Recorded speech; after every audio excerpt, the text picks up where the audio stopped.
Hola a todos, yo soy Néstor Márquez y hoy en Antigua Roma al Día vamos a hablar sobre el asesinato de Julio César y especialmente sobre cómo Roma se transformó tanto como para llegar a vivir aquel momento tan importante de la historia romana. Vamos a hablar de asesinatos, de religión y de poder en ese último siglo de vida que le quedaba a la República de Roma hasta el punto de inflexión que fue el asesinato de César. Muchas gracias a los organizadores del festival Tarraco Viva por la invitación. Espero que el próximo año podamos vernos en persona. Vamos a situarnos ya en la ciudad de Roma, pero no en la del año 44 a.C., porque esa será una Roma totalmente diferente a la que vamos a ver nosotros ahora mismo.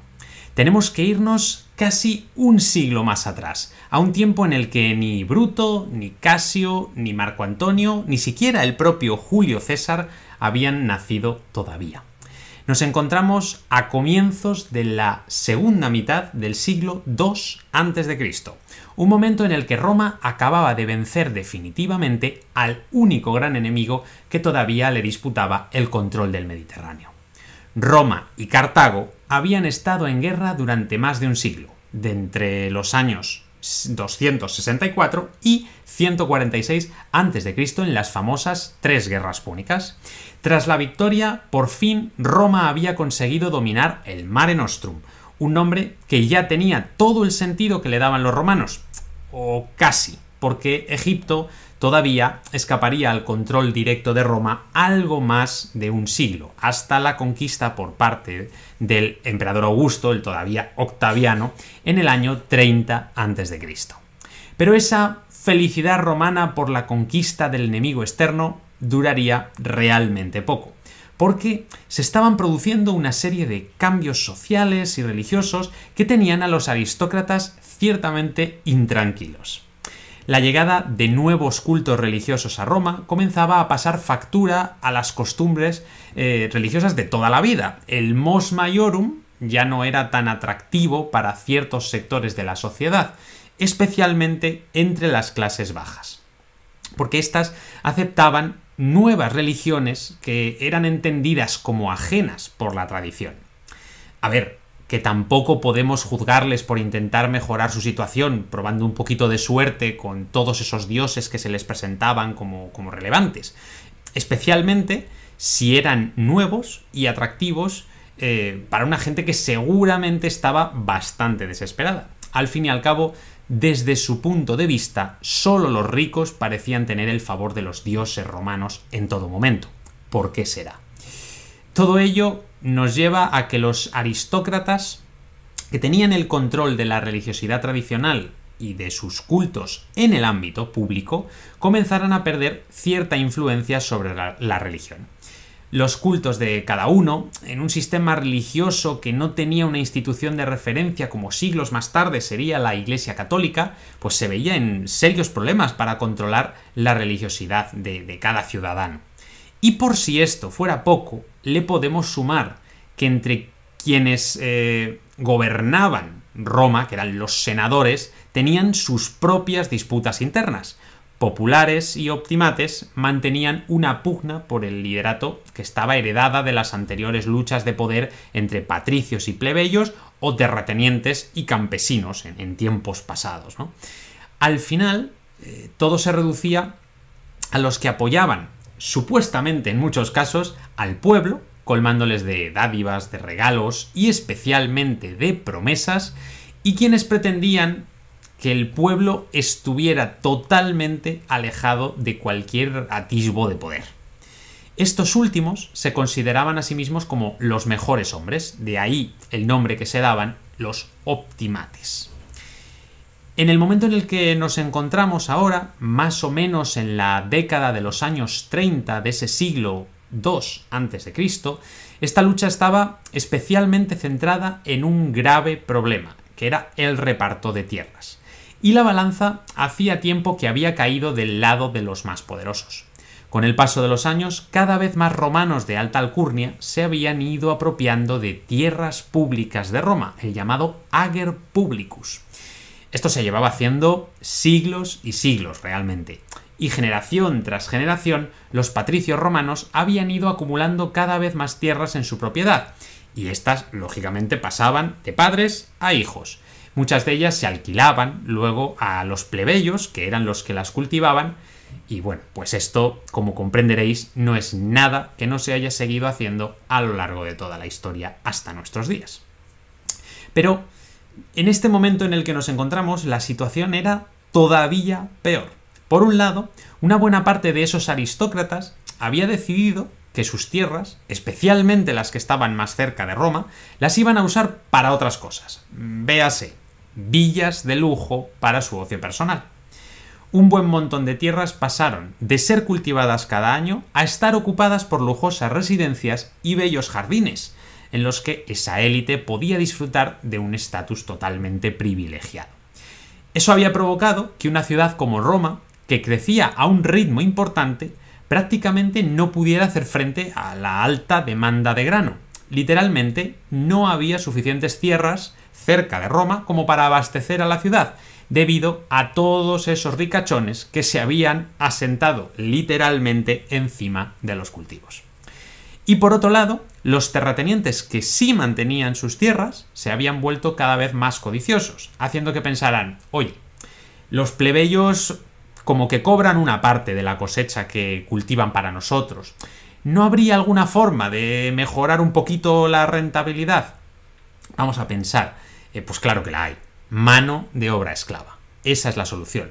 Y al margen, por supuesto, de lo que nosotros podamos pensar sobre un sistema social esclavista como es el romano, recordemos que no estamos aquí para juzgar la historia desde nuestra propia perspectiva o desde nuestra propia idiosincrasia, sino solo para conocerla y para compartirla, pues el caso es que la tendencia esclavista enfureció a muchos plebeyos que veían peligrar incluso ese precario sustento con el que se tenían que conformar.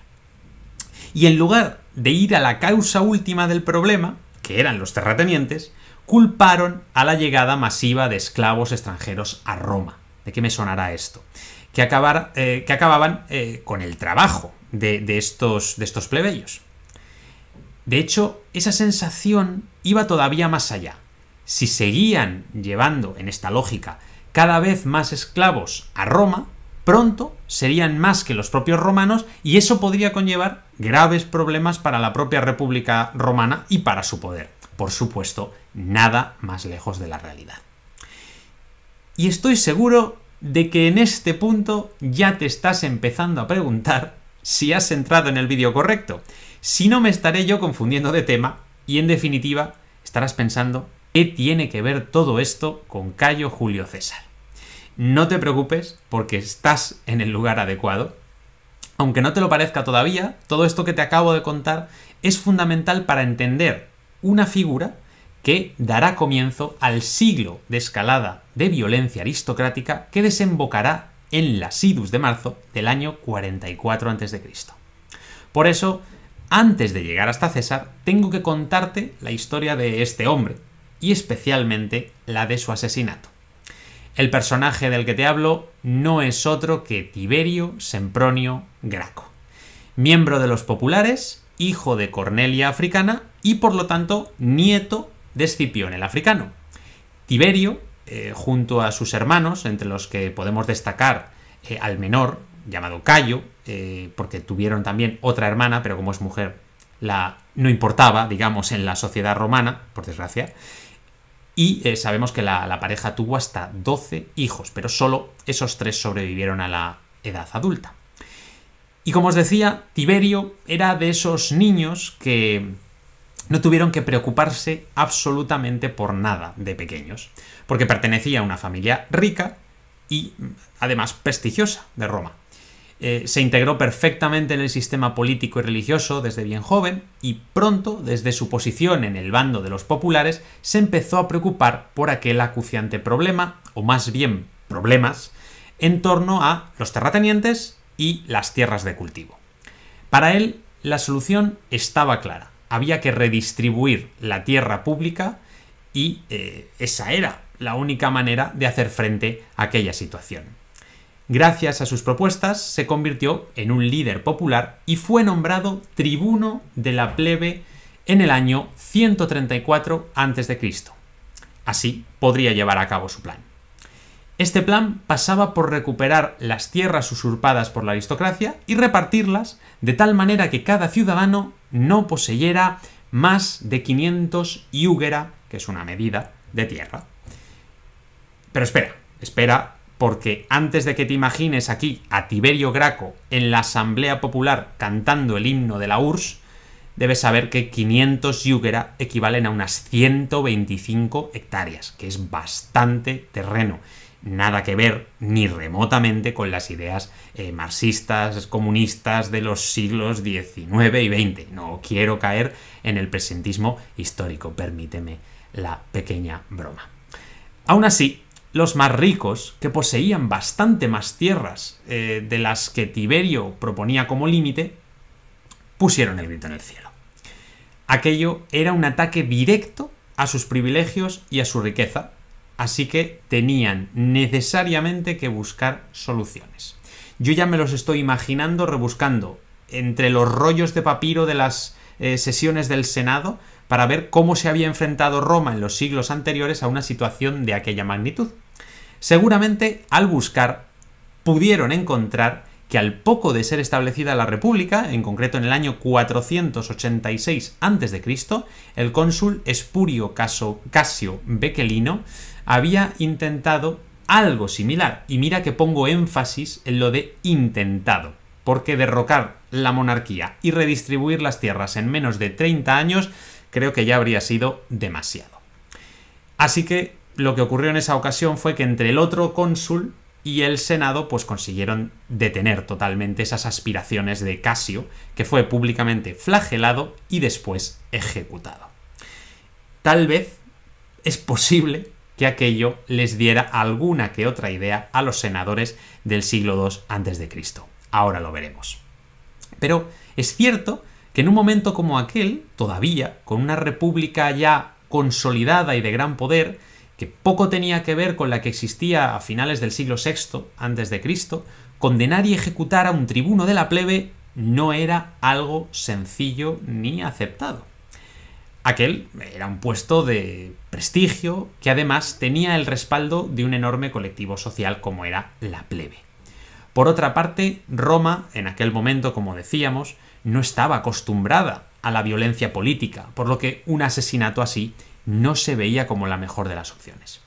Tiberio, por su parte, había convocado una asamblea popular para aprobar su nueva ley, un movimiento que, como nos indica el nombre de esa asamblea, dejaba fuera de la votación a los propios aristócratas, haciendo que fueran los plebeyos quienes decidieran su propio destino. La aristocracia senatorial recurrió entonces a la propaganda para intentar destruir sus planes, que era lo que más miedo podía darle a los romanos. Pues ni más ni menos que la vuelta de la monarquía. El odium regni, el odio a los reyes, era omnipresente en Roma. La próspera república romana no podía caer en manos de un solo hombre, y así se extendió el rumor de que Tiberio intentaba proclamarse rex, el rey. Y por supuesto, nada más lejos de la realidad. Pero nuestro protagonista tuvo que soportar estas y otras injurias día sí y día también, hasta que llegó pues el momento de la votación. Tras varias disputas e impugnaciones que retrasaron más de lo debido todo aquel trámite, finalmente Tiberio consiguió su propósito y la ley fue aprobada. Sin embargo, la comisión que debía requisar esas tierras y redistribuirlas estaba compuesta por senadores, de modo que de una forma u otra controlaban el sistema. El caso, para no entretenernos mucho más en los detalles, es que la jugada de Tiberio no terminó de salir como él esperaba, así que no le quedó más remedio que redoblar la apuesta. Las magistraturas romanas, como ya sabemos, tenían una duración de 1 año, por lo que ese plazo que tenía Tiberio se agotaba. Así que decidió que se presentaría de nuevo a la reelección por un segundo mandato para mantener y para mejorar esa ley agraria. Y, por qué no decirlo, también para protegerse a sí mismo gracias a la inviolabilidad que tenía ese cargo ante pues, todos esos latifundistas airados a los que estaba perjudicando. Aquí, en este punto, la historia, y en concreto Plutarco, se esfuerza en remarcar todas las señales que mostraron los dioses a Tiberio para que éste desistiera de su misión. Al fin y al cabo, está muy bien contar la historia de unas advertencias de muerte, especialmente si se hacen a toro pasado, cuando ya todos saben lo que ha ocurrido y pueden escribir sobre ello. Por eso, no creo que te sorprenda lo que vamos a ver a continuación. El día de la votación, Tiberio se levantó como cualquier otro, aunque aquel no era un día cualquiera. Era el día en el que por fin se le reelegiría un año más en ese cargo. El día anterior ya se había intentado, pero los disturbios de uno y otro bando, al ver cómo iba el conteo de los votos, pues al final lo habían impedido. Los auspicios religiosos de esa misma mañana no fueron buenos. La adivinación que se hizo a través de los pollos, que debían revelar la voluntad de Júpiter, pues fue muy mal. Se negaron a comer totalmente, y esa era una señal terrible. Pero Tiberio la ignoró. Al salir por la puerta de su casa, se golpeó el dedo gordo del pie con el marco y se partió la uña, haciendo que sangrara profusamente. Un signo más de que Júpiter no quería que saliera de casa. Pero Tiberio lo ignoró. En su camino hacia el Capitolio, donde se iba a celebrar la votación, unos cuervos que se peleaban en un tejado a su izquierda dejaron caer una piedra a sus pies. Y aunque a ti esto seguramente no te diga mucho, un cuervo visto a la izquierda era un presagio, lo que llamaban los romanos hominum, terrible, de los peores que podía uno encontrarse. Cualquier romano piadoso, ante todos esos clarísimos avisos del rey de los dioses, habría salido corriendo de vuelta a su casa. Pero Tiberio los ignoró. Y efectivamente, mientras todo eso ocurría, una turba de aristócratas salía del templo de la diosa Fides, la personificación de la fe, que estaba bastante cerca, de hecho, del Capitolio, y en ese templo se habían reunido y salieron de él armados con estacas, con trozos de madera y con, bueno, pues todo lo que pudieron. Algunos senadores incluso habían arrancado las patas de los bancos en las que pocos minutos antes se habían sentado para debatir. La idea era evitar la votación, pero reconozcamos que la solución era bastante vasta y simplista, cuando menos. Y así llegaron los senadores, que al grito de libertad y salvación de la República, recordemos esto, se enzarzaron en una batalla campal en la que terminaron muriendo apaleadas más de 300 personas. Y sí, efectivamente, entre ellas estaba el propio Tiberio Sempronio Graco, que no llegó a cumplir siquiera los 30 años. Imagínate a todos aquellos hombres de la alta sociedad, supuestamente honrados y pacíficos, apaleando a otros tantos plebeyos que solo habían ido allí a votar una ley para mejorar sus condiciones de vida. A ver si se iba a creer la plebe que tenía voz y hasta voto en la res pública de Roma. El lema SPQR, Senatus Populusque Romanus, se desmoronó por completo ese día. El Senado, y no el pueblo de Roma, era quien controlaba el Estado. Y aunque seguramente estamos acostumbrados a pensar de forma generalizada que en la antigua Roma los conflictos siempre se resolvían de esta manera, lo cierto es que aquello fue un rarísimo caso de violencia política, inaudita hasta ese momento. Pero, eso sí, una vez abierta la caja de Pandora, ya no hay vuelta atrás. Nadie se dio cuenta realmente en ese momento, pero ahí había dado comienzo el principio del fin. El último siglo de vida de la República. Corría el año 133 a.C. El cuerpo de Tiberio acabó como el de un vulgar traidor en el río Tíber, y sus reformas fueron abolidas. Es cierto que unos años más tarde, en el 123 a.C., 10 años después, su hermano pequeño, Cayo, trató de defenderlas de nuevo, pero aquello acabaría todavía peor. Cayo Sempronio Graco se suicidó para evitar ser ejecutado, pero más de 3.000 de sus partidarios no tuvieron la suerte de morir por su mano, sino que fueron condenados y ejecutados por el Senado. Las reformas de los Graco fueron definitivamente destruidas, pero fue el inmovilismo de una república dominada por la aristocracia corrupta, la que acabaría por destruirlos a ellos. El crimen en Roma evolucionaría desde ese momento de formas diversas, pero la violencia aristocrática y senatorial contra aquellos que no seguían sus normas se mantuvo totalmente. La tendencia y los precedentes eran peligrosísimos. El Senado había descubierto que podía asesinar a cualquier persona que supusiera algún problema solo con esgrimir el argumento de la traición al Estado. Los enemigos de Roma debían ser castigados.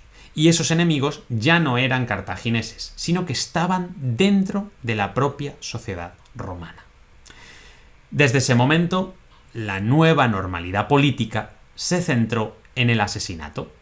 A finales del año 63 a.C., Cicerón ejecutó sin juicio previo a los instigadores de la llamada Conjura de Catilina, a propuesta de Catón, a pesar también de la brillante defensa que de ellos había hecho Julio César. El propio Catilina moriría unos pocos días después, si esto había sido el 5 de noviembre, el 15 de noviembre, tras haber sido declarado hostis, es decir, enemigo de Roma, una vez más. Eso sí, Catilina murió en combate, lanzándose contra las líneas del enemigo. Poco después, en el año 58 a.C., Publio Clodio Pulcro, quien había estado del lado de Cicerón en esa conjura anterior, consiguió que éste fuera exiliado y aprovechó para destruir la casa del famoso orador de Arpino.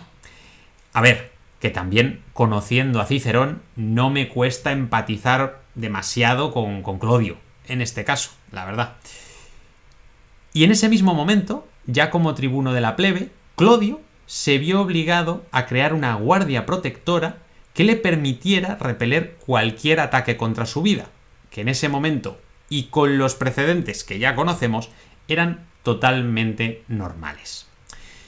Esta banda de esclavos y amiguetes de Clodio se convirtió prácticamente en una fuerza paramilitar, que muchos otros magistrados y hombres destacados de Roma imitaron. Por miedo o porque les apetecía esa situación terrible, ¿verdad? La violencia entre bandas se intensificó a lo largo de la década de los años 50, haciendo que la convivencia en Roma fuera totalmente insostenible. Tanto es así que el 18 de enero del año 52 a.C. se encontraron en la Vía Apia dos bandas rivales, la que tenía a Clodio a la cabeza y la de su gran enemigo, Tito Anio Milón, otro agitador venido a más que siempre iba acompañado de un séquito de gladiadores. Y en la reyerta, en la que ni Clodio ni Milón, por su posición, se peleaban directamente, sin saber ni cómo ni por qué, Clodio acabó con la punta de un puñal introduciéndose en su espalda. Otro asesinato. Aquello fue la gota que colmó el vaso. Da igual que Milón hubiera dado o no la orden al gladiador que mató a Clodio. Aquello ya era demasiado. La ira se desató al instante. Clodio se convirtió en un héroe, muerto por la República, y en su funeral la curia del Senado terminó siendo pasto de las llamas de la pira funeraria del propio Clodio. Así fue como el Senado, en una situación totalmente crítica, le entregó el control total a Cneo Pompeyo. Y creo que todos sabemos lo que pasaría menos de 3 años después. César regresaría de la conquista de las Galias, cruzaría el Rubicón y una vez más la República tendría que soportar las luchas entre romanos por el poder político y el control militar del imperio, entendiendo imperio, por supuesto, de forma geográfica. César tuvo que ver después cómo Pompeyo era decapitado en Egipto para intentar complacerle, algo que no comprendieron los egipcios. Una consecuencia más, como estamos viendo, de esta escalada de violencia política que estaba a punto, con este asesinato, de llegar a su punto álgido. Como estamos a punto de comprobar, César, como Tiberio Graco, era miembro de los populares y había enfurecido cada vez más a los rancios aristócratas romanos que recurrieron a la temida idea de la vuelta de la monarquía. ¿Cómo no? Las fuentes nos cuentan que durante la fiesta de las Lupercalia, el día 15 de febrero, justo un mes antes del asesinato, fue cuando los conjurados comenzaron a tramar el asesinato de César. La actitud que había exhibido aquel día les daba esos motivos para actuar. Por supuesto, César es uno de los personajes más destacados de la historia universal, por lo que las versiones sobre lo sucedido son diversas. Marco Antonio, aquel día, le ofreció a César la corona real, pero César la rechazó. Para unos lo hizo solo como una reacción a la actitud general negativa que vio en ese momento, y para otros fue un gesto muy ensayado para tranquilizar a las masas, haciendo ver que no deseaba convertirse en rey. Sea como fuere, un mes después todo estaba listo para que el hado cumpliera su promesa y la vida de César terminara. Igual que le ocurrió a Graco, sabemos que fueron varios los avisos que recibió el dictador por parte de Júpiter. La mayoría, por supuesto, añadidos a posteriori o modificados a partir de los hechos por parte de los propios autores clásicos que escribieron sobre ellos, por supuesto. Sabemos que su mujer, Calpurnia, tuvo sueños premonitorios en los que César era apuñalado y moría en sus brazos, aunque hay que decir que los sueños de una mujer, como ya le ocurriera a la troyana Casandra, no tenían demasiado valor para los romanos. Por eso, en las narraciones del suceso escritas ya durante el imperio, como por ejemplo la de Suetonio, se incluyeron sueños del propio César, como uno en el que volaba hacia el cielo de la mano de Júpiter. Pero César los ignoró. El mismo día de su asesinato, las ofrendas matutinas no fueron positivas, y hasta una estatua del atrio de su casa se cayó al suelo y se hizo añicos delante de él. Pero César lo ignoró. Aún así, no estaba del todo tranquilo, y también porque su salud estaba algo resentida, estuvo a punto de posponer la importante reunión del Senado de aquel día. Finalmente, hacia la hora quinta, terminó por ceder ante las presiones de Décimo Bruto para evitar ser tratado como, como un hombre supersticioso. Definir bien este término podría llevarnos otra charla completa, así que si queréis lo dejamos para otro día. Incluso los días anteriores al asesinato de César, en los sacrificios que había realizado, las víctimas, los animales sacrificados, no tenían el hígado completo, les faltaba la llamada cabeza de este órgano, del hígado, lo que en latín diríamos caput iecoris, la parte que era más importante para la interpretación que hacían los arúspices. Precisamente, uno de ellos es el que le había advertido, como nos recuerda Valerio Máximo en el capítulo 8 de sus hechos y dichos memorables, que me vais a permitir que os lea. Espúrina, que así se llamaba el arúspice, había profetizado a Cayo César que se guardara, como si de días fatales se tratase, de los siguientes 30 días, el último de los cuales se correspondía con las idus de marzo. Como la mañana de ese día ambos habían coincidido casualmente mientras visitaban a Calvino Domicio, César le preguntó a Espúrina: ¿no sabes que ya han llegado las idus de marzo? A lo que Espúrina contestó: ¿y tú? ¿No sabes que aún no han pasado? Bien, ya es conocida por todas esta famosa frase, aunque sí, seguramente algo modificada por la tradición, pero así es como César entró a la reunión del Senado, que se celebraba en la curia del Teatro de Pompeyo, puesto que la curia del Foro Romano, la llamada curia Hostilia o Cornelia por la remodelación que hizo Sila, se había destruido, si recordáis, en el funeral de Clodio. César, por su parte, estaba construyendo una nueva, la curia Iulia, que realmente nunca llegaría a ver terminada. Y el resto del día ya es historia. César recibió 23 puñaladas de los magnicidas y murió tratando de taparse la cara con la toga por decoro, como un verdadero romano piadoso. No deja de ser interesante que, al igual que le ocurriera a Tiberio Graco casi un siglo antes, los cesaricidas cometieron aquel asesinato al grito de libertad y por la salvación de la República, en contra de sus enemigos, si os acordáis. Exactamente lo mismo que le pasó a Graco. En realidad, aquel siglo turbulento había sido algo que había matado a la República, con corrupción, con violencia y con luchas de poder. Un siglo que terminó con la muerte del Estado romano, tal y como lo habían conocido hasta entonces, y que comenzó porque a un tribuno de la plebe se le ocurrió alzar la voz para intentar que todos en Roma vivieran de una forma algo más equilibrada, pidiendo, paradójicamente también, simplemente libertad.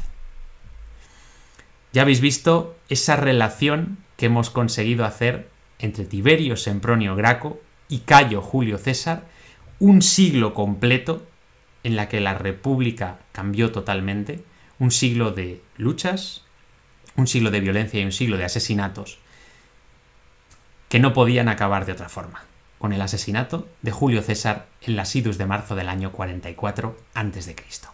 Espero que os haya resultado interesante comprobar que hay mucho más detrás del asesinato de César de lo que podría parecer a simple vista, porque siempre recordad que tenemos que intentar ver las causas de esos hechos históricos tan importantes como puede ser este. Esas causas, en ocasiones, pueden venir desde mucho tiempo atrás, incluso desde siglos atrás. El asesinato de César supuso un punto de inflexión para la historia de Roma, el comienzo de algo nuevo, del Principado, por supuesto. Pero eso es algo muy interesante, hay que decirlo, que podemos comentar cualquier otro día. Como siempre, muchas gracias por ver este vídeo. Recordad que podéis encontrarme en las redes sociales en el proyecto Antigua Roma al Día y en la web antiguaroma.com. Muchísimas gracias al Festival Tarraco Viva por haberme invitado. Yo soy Néstor Marqués y nos vemos en el próximo vídeo. Bene uguale.